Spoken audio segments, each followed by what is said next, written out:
베드로전서 1장. 예수 그리스도의 사도 베드로는 고향을 떠나 본도, 갈라디아, 갑바도기아, 아시아, 비두니아에 흩어져 살고 있는 하나님의 선택된 백성에게 이 편지를 씁니다. 하나님께서는 오래전에 여러분을 선택하셨고 그분의 거룩한 백성으로 삼기로 계획해 놓으셨습니다. 또한 성령을 통해 여러분을 거룩하게 하셨습니다. 하나님께서는 여러분이 그분께 순종하고 예수 그리스도의 피로 깨끗해지기를 원하십니다. 은혜와 평안이 여러분 가운데 넘치기를 기도합니다. 우리 주 예수 그리스도의 아버지 하나님께 찬양을 드립니다. 하나님은 자비로우셔서 우리에게 산소망을 주셨습니다. 죽은 자 가운데서 예수 그리스도께서 부활하심으로 우리는 새 생명을 받은 것입니다. 이제 우리는 하나님께서 그분의 자녀들에게 주려고 준비해 두신 복을 소망합니다. 이 복은 여러분을 위해서 하늘에 간직되어 있으며 결코 썩거나 그 아름다움이 변하지 않습니다. 하나님께서는 크신 능력으로 여러분의 믿음을 든든히 지켜주셔서 구원의 날이 이를 때까지 여러분을 안전하게 보호해 주십니다. 마지막 때가 되면 하나님께서는 여러분에게 구원을 베풀어 주실 것입니다. 그러므로 기뻐하십시오. 눈앞에 있는 여러 가지 어려움으로 인하여 지금 당장은 힘들고 괴롭겠지만 이 시험들은 여러분의 믿음이 얼마나 강하고 순수한지 알아보기 위한 것일 뿐입니다. 순수한 믿음은 금보다 훨씬 귀합니다. 금은 불에 위에 단련되기는 하지만 시간이 흐르면 달가 없어지고 마는 것입니다. 하지만 여러분의 순수한 믿음은 예수 그리스도께서 다시 오실 그날에 칭찬과 영광과 존귀를 가져다 줄 것입니다. 여러분이 예수 그리스도를 본 일은 없지만 예수 그리스도께 사랑을 고백합니다. 지금 이 순간 그분의 모습을 보지 못하면서도 그분을 믿고 있고 여러분의 마음은 설명할 수 없는 기쁨으로 가득 차 있습니다. 그것은 여러분의 믿음에 목적이 있기 때문입니다. 그 목적, 바로 여러분의 영혼이 구원을 받는다는 기쁨이 이미 여러분에게는 주어졌습니다. 예언자들은 이 구원에 관해 열심히 연구하고 찾았습니다. 여러분이 받고 있는 은혜에 관해서는 예언하였습니다. 그리스도의 영이 그 예언자들과 함께 하셨던 것입니다. 성령께서는 그리스도에게 있을 고난과 그 뒤에 올 영광에 대해서 말씀해 주셨습니다. 예언자들은 성령께서 가르쳐 주시는 것을 이해하기 위해 노력하였습니다. 도대체 그 일이 언제 있게 될지, 그리고 그때에 이 세상은 어떻게 될지 그들은 깊이 연구하였습니다. 하나님께서는 그들의 연구와 노력이 그들 자신을 위한 것이 아니라 후대의 여러분을 위한 것임을 그들에게 알려주셨습니다. 이제 여러분은 그들의 수고로 진리의 말씀을 듣고 있습니다. 하늘로부터 보내심을 받은 성령의 도우심으로 복된 소식을 전하는 사람들이 이 기쁜 소식을 여러분에게 전해준 것입니다. 이 놀라운 진리의 말씀은 선사들까지도 알기 원하는 것이었습니다. 그러므로 여러분은 마음을 가다듬고 자신을 잘 지키십시오. 예수 그리스도께서 다시 오실 그날에 여러분이 받게 될 은혜의 선물에 모든 소망을 두시기 바랍니다. 전에는 몰라서 하고 싶은 대로 악한 일을 저질렀지만 이제는 하나님께 순종하는 자녀로서 예전처럼 살아서는 안 되는 것입니다. 여러분을 불러주신 하나님께서 거룩하신 것처럼 여러분도 모든 행동에 거룩한 사람이 되십시오. 성경에도 내가 거룩하니 너희도 거룩하도록 하여라 하고 말씀하셨습니다. 여러분은 하나님을 아버지라고 부르면서 기도합니다. 우리 아버지는 각 사람의 행동을 공평하게 판단하십니다. 그러므로 여러분은 이 세상에 사는 동안 하나님을 경외하며 살아야 할 것입니다. 여러분도 알다시피 이전에는 아무 가치도 없는 방식에 매여 살았습니다. 그것은 여러분의 조상이 물려준 헛되고 쓸모없는 것입니다. 하지만 이제 여러분은 그러한 무가치한 삶에서 구원받았습니다. 금이나 은같이 없어지고 말 어떠한 것으로 대가를 지불한 것이 아니라 한 점의 죄도 흠도 없으신 어린 양 예수 그리스도의 보배로운 피로 여러분은 구원받은 것입니다. 이것을 위해 하나님께서는 세상이 시작되기 전부터 그리스도를 택하시고 이 마지막 때에 여러분을 구원하시고자 보내주셨습니다. 그리스도를 죽은 자 가운데서 일으키시고 영광을 주신 하나님을 우리가 그리스도를 통해 믿게 되었으니 여러분의 믿음과 소망은 이제 하나님께만 있는 것입니다. 여러분은 진리에 순종하여 자신을 깨끗하게 하였고 진심으로 형제를 사랑할 수 있는 마음을 갖게 되었으니 이제는 온 마음으로 서로 깊이 사랑하십시오. 여러분은 다시 태어났습니다. 이 새 생명을 죽어 없어질 것으로부터 난 것이 아니라 결코 죽지 않는 것으로부터 생긴 것입니다. 여러분이 다시 태어난 것은 영원한 하나님의 살아있는 말씀에 의한 것입니다. 이는 성경에 기록된 말씀입니다. 모든 인간은 풀과 같고 그들의 권력도 들에 핀 꽃과 같으니 풀은 시들고 꽃은 떨어지나 주님의 말씀은 영원히 살아있다. 이것이 여러분에게 전해진 말씀입니다. 2장 그러므로 여러분은 모든 악과 거짓을 버리십시오. 위선자가 되지 말고 시기하며 헌담하는 자가 되지 마십시오. 여러분의 삶 가운데서 이 모든 것을 없애십시오. 갓난아기가 젖을 찾듯이 순결한 말씀을 사모하십시오. 그러면 여러분의 믿음이 살아나고 구원을 받게 될 것입니다. 여러분은 이미 주님의 선하심을 맛보아 알고 있지 않습니까? 우리 주 예수님은 산돌이십니다. 세상 사람들은 이 돌을 버렸지만 그분은 하나님께서 선택하신 머릿돌이십니다. 하나님께서는 그 누구보다도 귀한 존재로 그분을 택하셨습니다. 그러므로 그분께로 오십시오. 여러분도 산돌처럼 거룩한 성전을 짓는 데 사용되시기 바랍니다. 그리고 하나님께서 영적인 희생 제사를 올려드리는 거룩한 제사장이 되시기 바랍니다. 하나님께서는 예수 그리스도를 통하여 그 희생 제사를 받으실 것입니다. 성경에 이와 같은 말씀이 있습니다. 내가 시온에 주춧돌을 놓고 이 보배로운 돌 위에 모든 것을 세울 것이다. 누구든지 주님을 의지하는 자는 결코 실망하지 않을 것이다. 믿는 자들에게 이 돌은 너무나 귀중한 것이지만 믿지 않는 자들에게는 쓸모없는 돌에 불과합니다. 이것은 건축자들이 쓸모없어 버린 돌이 그 집 모퉁이의 머릿돌이 되었다네 라는 말씀과 걸려 넘어지게 하는 돌과 바위가 되었다 라는 말씀과 같습니다.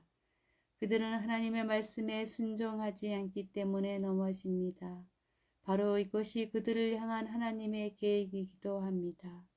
그러나 여러분은 하나님께서 선택하신 민족이며 왕의 제사장입니다. 또 거룩한 나라이며 하나님께서 홀로 다스리는 나라의 백성입니다. 하나님께서는 그분의 선하심을 선포하게 하시려고 여러분을 어두움 가운데서 불러내어 그의 놀라운 빛 가운데로 인도하셨습니다. 여러분이 전에는 하나님의 백성이 아니었지만 지금은 하나님의 백성입니다. 이전에는 은혜를 몰랐지만 지금은 은혜를 받고 누리고 있습니다. 사랑하는 여러분, 여러분은 이 세상에서 나그네와 같은 사람들입니다. 그러므로 육신이 원하는 악한 일들을 멀리 하시기 바랍니다. 이런 것은 영혼을 대적해 싸우는 것들입니다. 여러분 주위에는 믿지 않는 자들이 많이 있습니다. 그들은 여러분이 잘못 살고 있다고 말할지도 모릅니다. 그러므로 착하게 사십시오. 그들이 여러분의 선한 행동을 보고 그리스도께서 다시 오시는 날에 하나님께 영광을 올려드릴 것입니다. 이 세상의 권위를 가진 사람들에게 복종하십시오. 그렇게 하는 것이 주님을 위한 것입니다. 최고의 권위를 가진 왕께 복종하십시오. 또한 왕에 보낸 관리자에게도 복종하십시오. 그들은 잘못된 사람을 벌하고 옳은 일을 하는 사람에게 상을 주라고 보냄을 받은 자들입니다. 여러분이 선하게 행동할 때 어리석은 사람들은 여러분에 관해 더 이상 험담을 하지 못할 것입니다. 이렇게 하는 것이 하나님의 뜻입니다. 자유인으로 사십시오. 그러나 자유를 잘못 사용하여 악을 행하는 구실로 삼지는 말기 바랍니다. 하나님을 섬기는 자로 생활하십시오. 모든 사람을 존중하고 하나님 안에서 형제 자매를 사랑하며 하나님을 두려워하고 왕을 존경하십시오. 하인들이여 주인을 존경하고 그 권위에 복종하십시오. 선하고 친절한 주인에게만 아니라 악하고 나쁜 주인에게도 복종하십시오. 아무런 잘못이 없는데도 억울하게 벌을 받을 수 있습니다. 그때 하나님을 생각하고 말없이 잡는다면 하나님은 그런 그를 기뻐하실 것입니다. 만약 잘못한 일로 벌을 받는다면 그것을 참다고 칭찬받을 이유가 없는 것입니다. 여러분이 선한 일을 하고 고난을 받을 때 인내할 수 있다면 그것은 하나님 보시기에 참으로 아름다운 일이 됩니다. 이것을 위해 여러분은 부르심을 받았습니다. 그리스도께서 여러분을 위해 고난을 받으심으로 우리가 따라야 할 모범을 보여주셨습니다. 그러므로 그리스도의 발자취를 따르십시오. 그분은 죄가 없으시며 거짓을 말한 적이 없으십니다. 예수님은 모욕을 당해도 욕하지 않으시고 고난을 받을 때도 위협하지 않으셨습니다. 그는 모든 것을 공정하게 심판하시는 하나님의 손에 자신을 맡기셨습니다. 그리고 몸소 우리 죄를 짊어지고 십자가에 달려 돌아가심으로써 우리가 더 이상 죄를 위해 살지 않고 우리를 위해 살 수 있게 하셨습니다. 그리스도께서 상처를 입으심으로써 우리가 낫게 된 것입니다. 여러분은 길 잃은 양처럼 잘못된 길로 갔지만 이제는 영혼을 살피시는 목자와 보호자의 품으로 되돌아왔습니다. 3장 이와 같이 아내들은 남편에게 순종하십시오. 그러면 하나님을 멀리하고 그 말씀에 귀를 기울이지 않던 남편들도 아내의 순종하는 모습에 의해 하나님을 믿게 될 것입니다. 억지로 설득하려는 100마디 말보다 온전한 행동이 남편을 감동시킬 것입니다. 남편들은 여러분이 하나님을 경외하며 깨끗하게 살아가는 것을 지켜보고 있습니다. 화려한 옷이나 보석을 거치거나 머리 치장을 한다고 여러분이 아름답게 보이는 것이 아닙니다. 진정한 아름다움은 내면의 아름다움에서 나오는 것입니다. 온유하고 정숙한 마음을 가진 사람이 정말 아름다운 사람입니다. 이러한 아름다움은 없어지지도 않으며 하나님께서도 귀하게 보시는 것입니다. 전에 하나님을 경외하며 순종했던 믿음의 여인들이 이러했습니다. 그들은 외모보다 내면을 아름답게 꾸몄고 남편의 권위에 순종하셨습니다. 아브라함의 아내 사라는 남편을 주인이라고 부르며 복종했습니다. 여러분도 바르게 행동하고 두려워할 것이 없으면 사라처럼 아름다운 그녀의 후손이 될 것입니다. 마찬가지로 남편들도 아내를 잘 이해하고 돌봐주며 살아가십시오. 아내를 존중해 주시기 바랍니다. 아내는 남편인 여러분보다 더 연약합니다. 그러나 하나님께서는 여러분에게 주시는 것과 똑같은 은혜인 참 생명을 아내들에게도 주셨습니다. 아내를 소중히 대함으로써 여러분의 기도가 막히지 않도록 하십시오. 마지막으로 여러분 모두에게 부탁합니다. 서로를 이해하고 한 형제처럼 사랑하며 한 마음으로 서로 따뜻이 대하여 겸손하십시오. 해를 입었다고 도로 보복하지 말며 욕을 먹었다고 그 사람을 욕하지 마십시오. 오히려 그 삶을 축복해 주십시오. 이것은 여러분 자신이 축복받는 인생을 누리도록 부르심을 받았기 때문입니다. 성경에도 이렇게 기록되어 있습니다.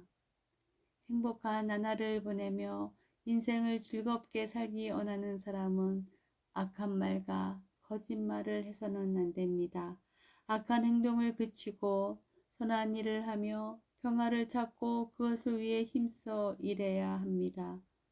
주님은 선한 사람을 찾으시고 그들의 기도에 귀를 기울이시지만 악한 일을 하는 자는 멀리 하십니다. 만약 여러분이 늘 선한 일을 하고자 애쓴다면 아무도 여러분을 해치지 못할 것입니다. 때로는 옳은 일을 함으로써 고난을 받을 때도 있을 것입니다. 하지만 하나님께서 그러한 순간에 여러분에게 복을 주실 것입니다. 사람들이 두려워하는 것을 두려워하지 말며 겁내지 마십시오. 마음속에 그리스도만 거룩한 주님으로 모시십시오. 여러분이 가지고 있는 소망에 관해 묻는 사람들에게 대답할 말을 준비해 두십시오. 그들에게 공손하고 친절한 태도로 그것을 설명해 주십시오. 늘 바르게 살아가십시오. 그러면 그리스도 안에서 선하게 살아가는 여러분을 헐뜯는 사람들이 도리어 부끄러움을 느낄 것입니다. 악한 일보다 선한 일을 하다가 고난을 받는 것이 더 낫지 않겠습니까? 선한 일을 하다 고난을 받더라도 그것이 하나님의 뜻이라면 더 나은 것입니다. 그리스도께서는 여러분을 위해 죽으셨습니다. 그리고 한 번의 죽으심으로 여러분의 모든 죄를 담당하셨습니다. 죄가 없는 분이시지만 죄인을 대신하여 돌아가셨던 것입니다. 그것은 여러분 모두를 하나님께로 인도하기 위함이었습니다. 육체는 죽었지만 성령 안에서 다시 살아나셔서 갇혀있는 영혼을 찾아가 말씀을 전하셨습니다. 그들은 오래전 노아 시대에 하나님께 불순종했던 사람들입니다. 하나님께서는 노아와 방주를 다 지키기까지 오랫동안 그들의 악한 행동을 참으셨습니다. 그 홍수에서는 오직 8명만이 구원함을 받았습니다. 그 홍수는 이제 여러분을 구원하게 하는 세례와 같은 것입니다. 몸을 깨끗하게 씻는 것이 아니라 선한 마음으로 하나님께 내 삶을 드리며 정결하게 살기를 약속하는 것입니다. 바로 이것을 위해 예수 그리스도께서 죽음에서 부활하셨습니다. 지금 그리스도께서는 하늘에 올라가셔서 하나님의 오른편에 앉아 계시며 모든 천사와 권세와 능력을 다스리고 계십니다. 4장 그리스도께서도 고난을 받으셨습니다.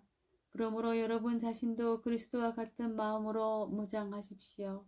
고난을 겪은 사람의 죄와 관계를 끊는 사람입니다. 여러분의 남은 생애를 사람들이 좋아하는 악한 일을 하면서 보내지 말고 하나님이 원하시는 일들을 하며 살아가십시오. 이전에는 믿지 않는 사람들이 좋아하는 일들에 너무나 많은 시간을 낭비하였습니다. 방탕하고 악한 욕망에 사로잡혀 술 취하고 흥청망청 떠들며 우상하게 절하고 경배하였습니다. 이런 것들은 지나간 때로 충분합니다. 믿지 않는 이들은 자신들이 하는 방탕한 생활에 끼어들지 않는 여러분을 이상히 여길 것입니다. 또 경멸하고 비웃기도 할 것입니다. 그러나 그들은 자신들이 저지른 잘못들을 산자와 죽은 자를 심판하시는 하나님 앞에서 낱낱이 마다하게 될 것입니다. 그래서 지금 죽어 있는 자들에게도 복음이 전해졌습니다. 모든 사람과 똑같이 그들 역시 죽음의 심판을 받을 것이며 영으로는 하나님과 함께 살게 하기 위해서 그들에게도 복음이 전파된 것입니다. 세상의 종말이 가까워 오고 있습니다. 마음을 깨끗이 하고 침착하십시오. 그리고 정신을 차려 기도하십시오. 무엇보다도 서로를 깊이 사랑하십시오. 사랑은 다른 사람의 허물과 죄를 덮어줍니다. 불평하지 말고 서로 대접하십시오. 하나님께서는 여러분 모두에게 성령의 선물을 허락해 주셨습니다. 또한 각자에게 특별한 다른 선물을 주심으로 하나님의 은혜를 알게 하셨습니다. 그러므로 하나님의 선물을 가볍게 여기지 말고 착한 종처럼 남을 돕는 일에 사용하십시오. 말씀을 전하는 사람은 하나님의 말씀만을 전하는 사람이 되고, 봉사하는 사람은 하나님이 주시는 힘으로 남을 도우십시오. 무슨 일을 하든지 예수 그리스도를 통해 하나님께서 영광을 받으시도록 하기 바랍니다. 그분에게 영광과 능력이 영원토록 함께하기를 바랍니다. 아멘. 사랑하는 여러분, 고난을 받는 중에 당황스러워하거나 놀라지 마십시오. 그것은 여러분의 믿음을 시험하는 것입니다. 그러므로 여러분에게 이상한 일이 일어나고 있다고 생각하지 말고 그리스도의 고난에 참여하게 됨을 기뻐하시기 바랍니다. 그리스도께서 영광 중에 다시 오실 그날에 여러분은 기뻐하고 즐거워할 것입니다. 그리스도의 이름 때문에 모욕을 받는다면 그것은 도리어 복입니다. 이는 영광의 영이신 하나님의 성령이 여러분과 함께 계시다는 표시이기 때문입니다. 누구든지 사람을 죽이거나 도둑질하거나 다른 사람을 괴롭힌 죄로 고난받지 않도록 하십시오. 그러나 그리스도인이라는 이유로 고난을 받았다면 부끄러워할 필요가 없습니다. 오히려 그리스도인이라는 이름을 얻게 된 것에 대해 하나님께 찬양을 올려드리십시오. 심판의 때가 이제 시작되었습니다. 그 심판은 먼저 하나님의 자녀로부터 시작합니다. 믿는 우리에게도 심판이 있다면 하나님의 복음에 순종하지 않는 사람들은 어떻게 되겠습니까? 선한 사람들도 구원받기 힘든데 악한 사람들과 죄인들이 어떻게 구원받겠습니까? 그러므로 하나님의 뜻에 따라 고난받는 사람들은 하나님께 자기 영혼을 맡겨두십시오. 하나님은 우리를 지은 분이시니 우리 영혼을 지켜주실 것입니다. 흔들리지 말고 옳은 일에 계속 힘쓰기 바랍니다. 5장 제가 이제 같은 장로로서 교회의 장로들에게 몇 마디 당부합니다. 그리스도께서 당하신 고난을 직접 보았고 장차 우리에게 나타날 영광에 동참하게 될 자로서 여러분에게 부탁을 드립니다. 여러분에게 맡겨진 하나님의 양떼를 잘 돌보십시오. 기쁨으로 그들을 돌보며 억지로 하지 마십시오. 그것이 하나님을 기쁘시게 하는 것입니다. 기쁨으로 섬기며 돈을 생각하고 그 일을 하지 않도록 하십시오. 여러분이 많은 사람들을 지배하려 들지 말며 그들에게 좋은 모범이 되십시오. 그래야 하면 우리의 목자장이신 그리스도께서 오실 때에 여러분은 결코 시들지 않는 영광의 면류관을 받게 될 것입니다. 젊은이들은 어른께 순종하며 겸손하십시오. 하나님은 교만한 사람을 물리치시고 겸손한 사람에게 은혜를 베푸십니다. 그러므로 하나님의 전능하신 손 아래 자신을 낮추십시오. 그러면 하나님께서는 때가 이를 때 여러분을 높이실 것입니다. 모든 걱정과 근심을 하나님께 맡기십시오. 하나님께서 여러분을 돌보시고 계십니다. 마음을 강하게 하고 늘 주의하십시오. 원수 마귀가 배고파 울렁거리는 사자처럼 으르렁거리는 사자처럼 먹이를 찾아 돌아다니고 있습니다. 마귀에게 지지 말고 믿음에 굳게 서 있기 바랍니다. 온 세상의 모든 성도들도 여러분과 같은 고난을 겪고 있습니다. 힘든 고난은 잠시 동안입니다. 이후에 하나님께서는 모든 것을 바르게 세우실 것입니다. 여러분의 뒤에서 받쳐주시고 든든하게 세워주셔서 결코 넘어지지 않게 하실 것입니다. 은혜를 주시는 하나님께서 그리스도 안에서 함께 영광을 누릴 수 있도록 여러분을 친히 부르셨으니 그 영광이 영원토록 함께하기를 기도드립니다. 모든 능력이 하나님과 영원히 함께하기를 빕니다. 아멘. 나는 이 짧은 편지를 신라의 손을 빌어 여러분께 보냅니다. 그는 진실한 믿음의 형제입니다. 부디 이 편지를 통해 위로와 격려가 되었으면 좋겠습니다. 이 모든 것이 하나님의 은혜임을 기억하고 그 은혜 안에서 흔들리지 말고 굳게 서십시오. 여러분과 함께 택함을 받은 바빌론에 있는 교회의 여러분께 문안합니다. 그리스도 안에서 내 아들 된 마가도 여러분께 문안합니다. 여러분도 만날 때마다 그리스도의 사랑으로 서로 문안하십시오. 그리스도 안에 있는 여러분 모두에게 평안이 함께 하기를 바랍니다.